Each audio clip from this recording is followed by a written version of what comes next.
Hello and welcome back to another video on the F1 Journal, and today we are looking at Mercedes' decision to reinstate James Allison as technical director, with Mike Elliott kind of switching roles with Allison to become chief technical officer. And yeah, obviously this is a big move, and one that, I don't know, there were some rumours, but I still feel like it's quite unexpected. We thought Allison had kind of walked away from frontline F1 roles at 2021, but now he's back right in the thick of it to kind of try and get Mercedes out of their problems. And yeah, I think for Mercedes, really, you have to question if this switch should have happened in the first place.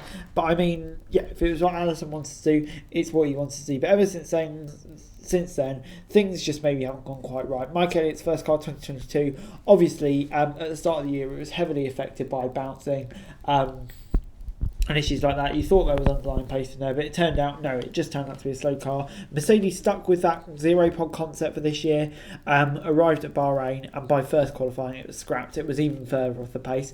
And so yeah, I don't know, the press release has said that Mercedes, it was kind of a decision taken by Mike Elliott that it fits his skill set more to look at chief technical officer, kind of overseeing the long-term direction, and James Allison more technical director working on current upgrades. So that's kind of why maybe they've decided it. But yeah, I don't know.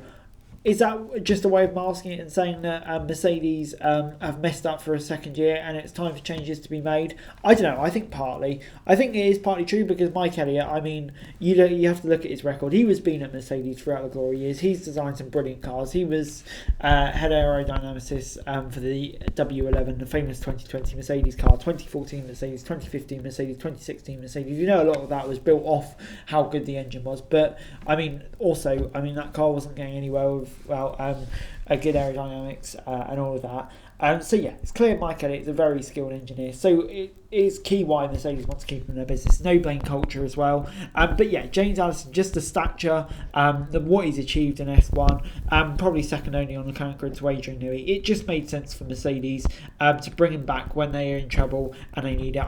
Whether it will have an immediate effect in the short term is very doubtful, probably highly unlikely.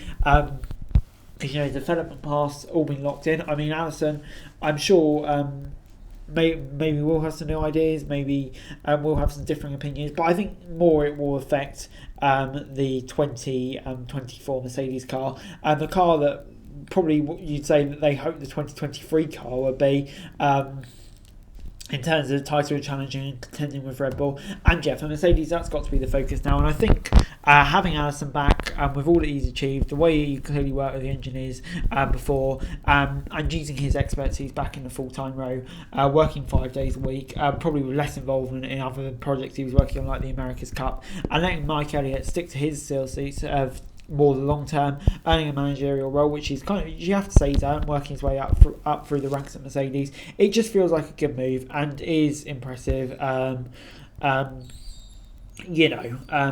That Mercedes can make this switch, and hopefully it will lead them in the right stead, because now it does seem that they are heading down the Red Bull development route. They say they're making gains, and we've heard it all from before from Mercedes, but hopefully this is a sign that it is all going to turn around and we can get maybe Hamilton v Verstappen part 2 next year. But anyway guys, that's it for the video. Thanks very much for watching. Remember to like, share, subscribe, and subscribe for daily F1 news, and subscribe to the channel, that would be greatly appreciated. Thanks very much for watching.